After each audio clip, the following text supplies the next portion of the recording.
After each of the scattered battles across the globe, the heroes pick themselves up and prepare for the next phase of attack. Shuri, the Dora Milaje, the Invisible Woman, the Human Torch, and the Thing have successfully destroyed a number of Doom's factory bases, but at an escalating cost. At the moment, Shuri isn't sure if she can count this as a victory or a delay in their inevitable defeat. The Dora Milaje Corps are down by a third. Even if they win the next dozen battles, there may not be enough of them left to win. And all they have recovered is 8% of the vibranium Doom has stolen. Dr. Doom is beating the heroes at every turn. The Wakandans, T'Challa's people, are on the brink of cultural extinction. Shuri suggests they must change tactics. Hitting Doom's network is proving too costly. They need to hit Doom himself. But that can only happen if they find him. Even Reed Richards and T'Challa's vibranium tracker can't get a precise lock on his location. They can see the main concentration of vibranium, but the V-tracker keeps shifting locations. Even with an entire satellite network, they can't find Doom. T'Challa tells Reed, "There is a way to find him. You know that." "That way is impossibly dangerous," Reed counters. "Impossible?"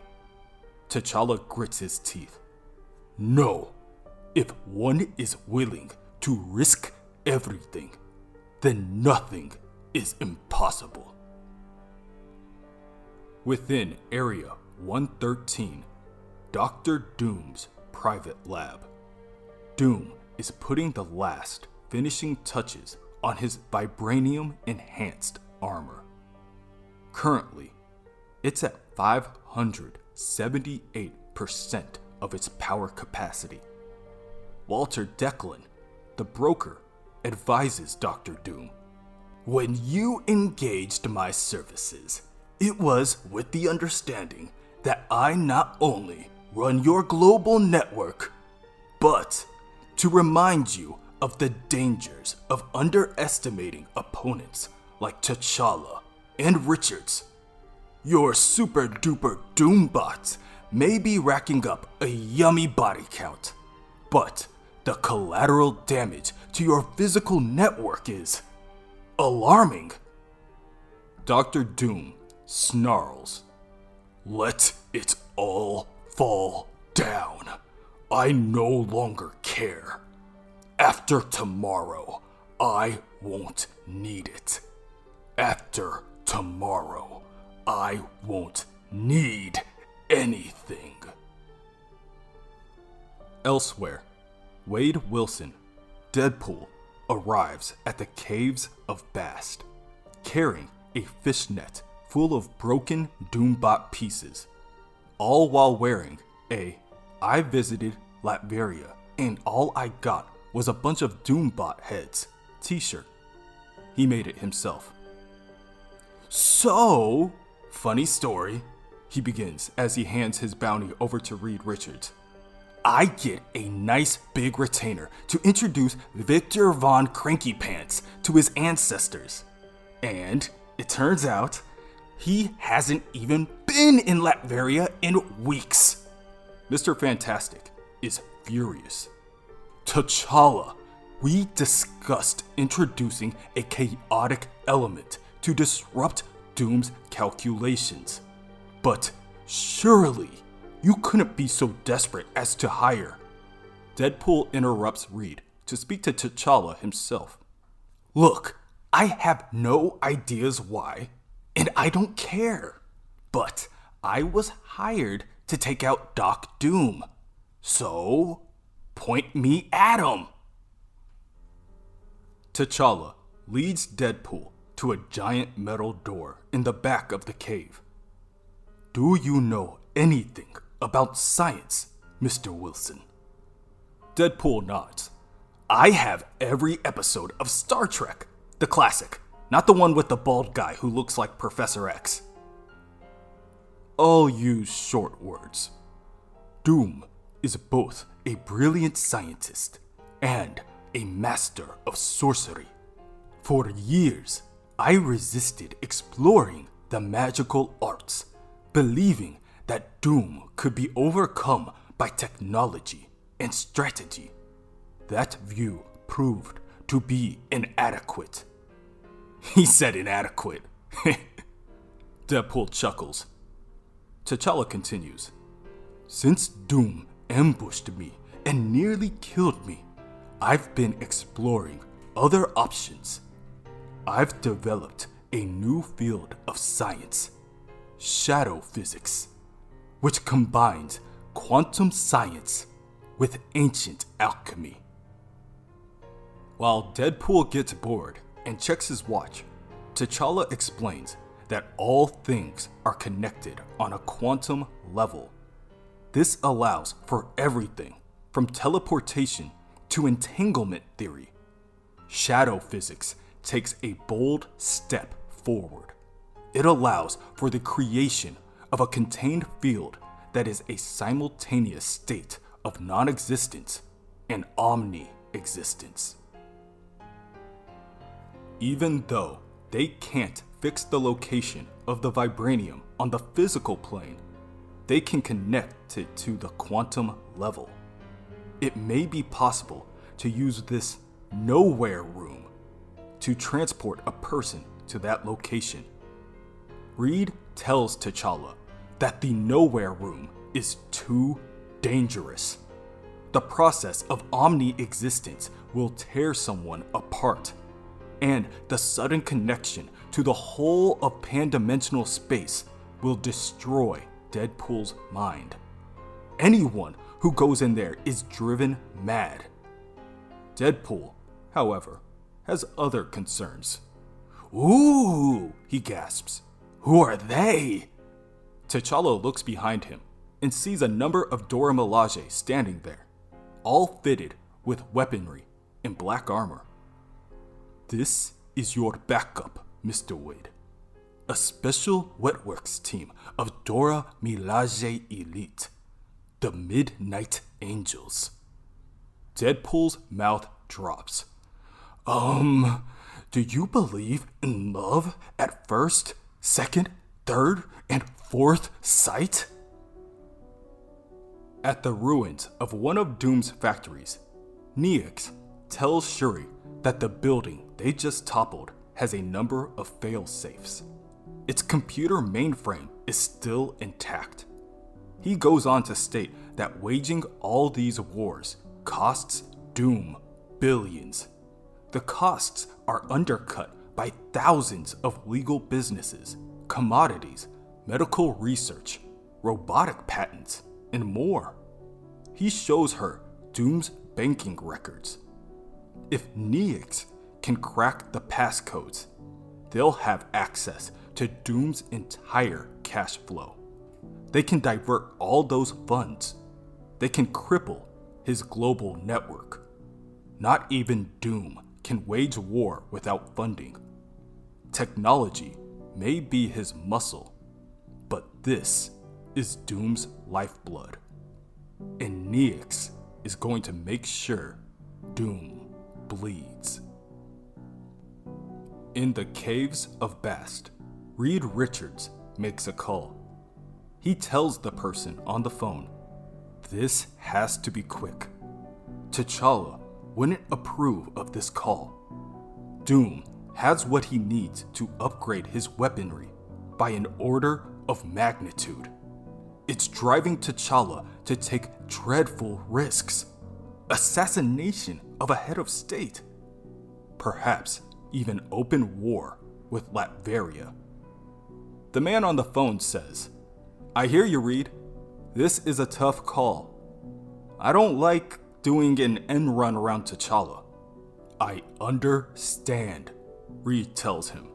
But without another card to play, we could be facing total global war. T'Challa needs to believe that we can beat Doom in the field, and right now, he knows that we can't. The man on the phone, James Rhodes, the War Machine, responds, "Okay, Reed, how can I help?" T'Challa doesn't hear Reed's call. He is too busy yelling into a communicator. The vibranium tracker he has been monitoring has just spiked. There's something else under the waters of Narayama, Japan, and it's coming Storm's way. Suddenly, a massive Doombot shoots out of the ocean. This one is more than 30 feet tall, with kraken-like tentacles and razor-sharp teeth. It roars and snatches the Dora Milaje out of the air and crushes them within its fists. Elsewhere, near the Palenque ruins in Mexico, the Thing, the Invisible Woman, and the Human Torch scan the area to pinpoint yet another collection of vibranium.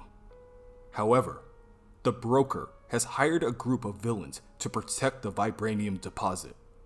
There is Roger Gawking, the Porcupine, Crusher Creel, the Absorbing Man, and the man made to be a Hulkbuster, Samuel John La Roquette, also known as Rock. Back with Storm's group, the giant vibranium-made monster is defeating one warrior after the next. The Dora Milaje are hitting the creature with everything they have, even with their new battlesuits at full power. And the creature just shrugs off the attacks. Storm has seen this technology before. The Doombots are upgrading while they're fighting. For Storm, it's like fighting the Sentinels all over again. Across the globe, Shuri's group of warriors aren't faring any better. They are being overrun by giant centipede-based Doombots. One Doombot tackles the Black Panther to the ground and bites down at her, attempting to rip the armor off her body. But, out of nowhere, help arrives. Within the caves of Bast, T'Challa and Mr. Fantastic equip Deadpool with a harness that, in theory, should help him retain his physical integrity while he passes through the Nowhere Room to wherever Doom has his main stores of vibranium. Sounds fun! Deadpool smirks. It won't be, T'Challa says flatly. Deadpool could just as easily explode every molecule in his body and the harness. Sounds less fun, Deadpool says. How much am I getting paid for this again? T'Challa hands Deadpool a device stating that it is a transponder and it will send a locator signal to the Midnight Angels who will be orbiting in a Quinjet. Locating the vibranium is half the battle. The other half is Doom. Let me see if I grok this. Me, bunch of hot chicks, gratuitous violence, big paycheck. Am I dreaming? Mr. Fantastic warns Deadpool.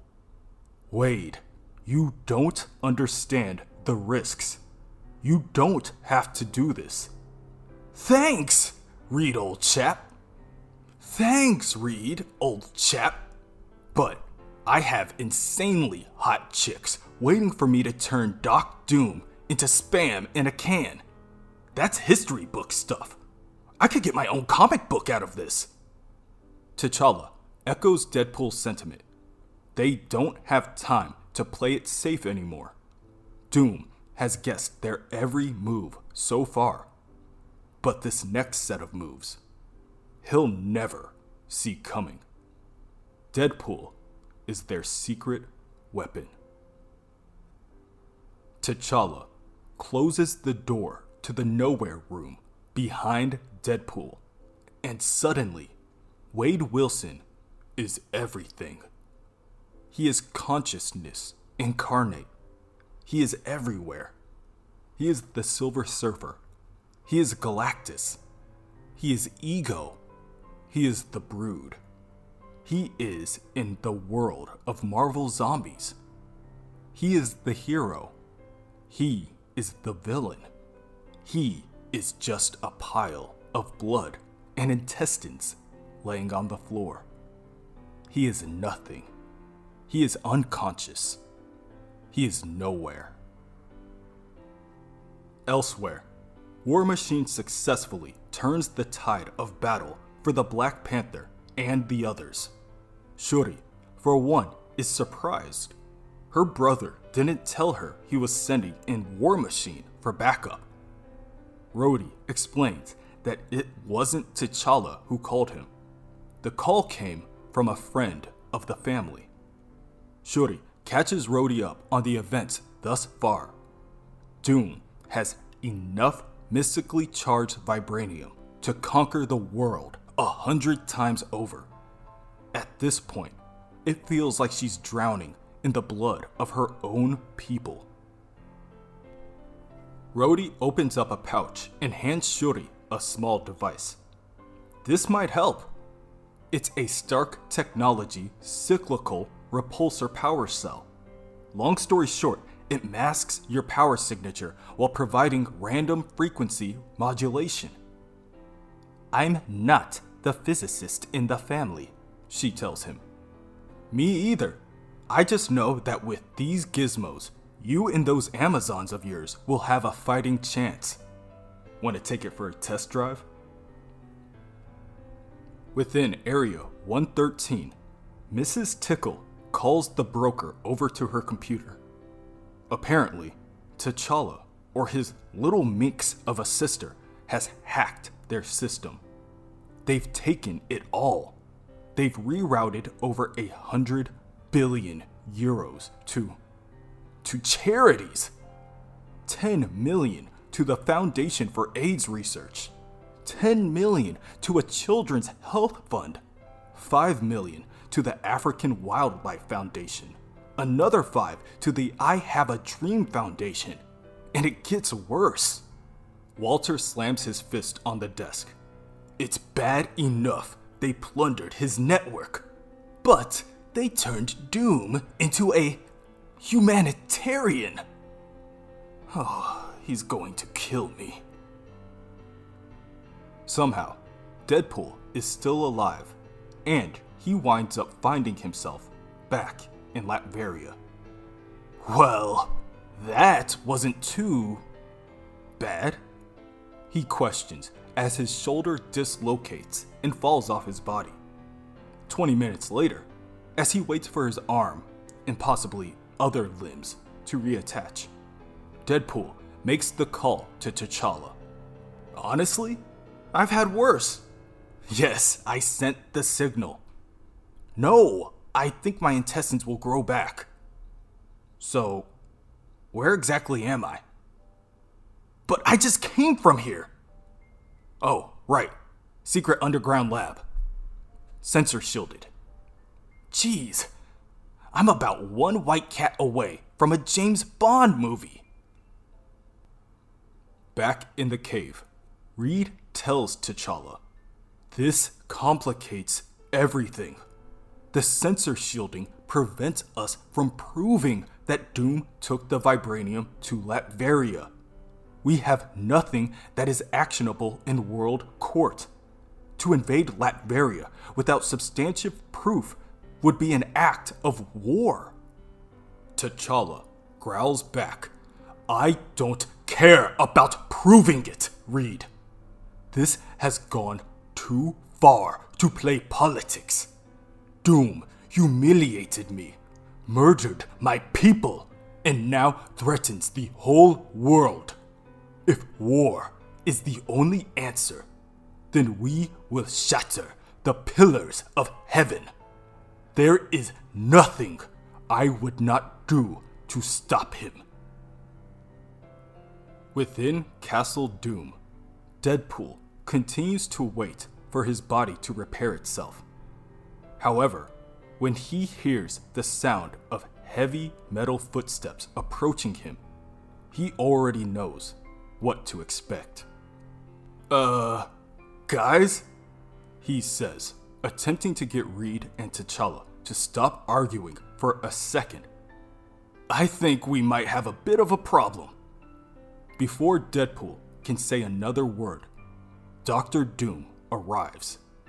He lifts Deadpool up by his skull with one hand and, with the flick of a wrist, breaks Deadpool's neck.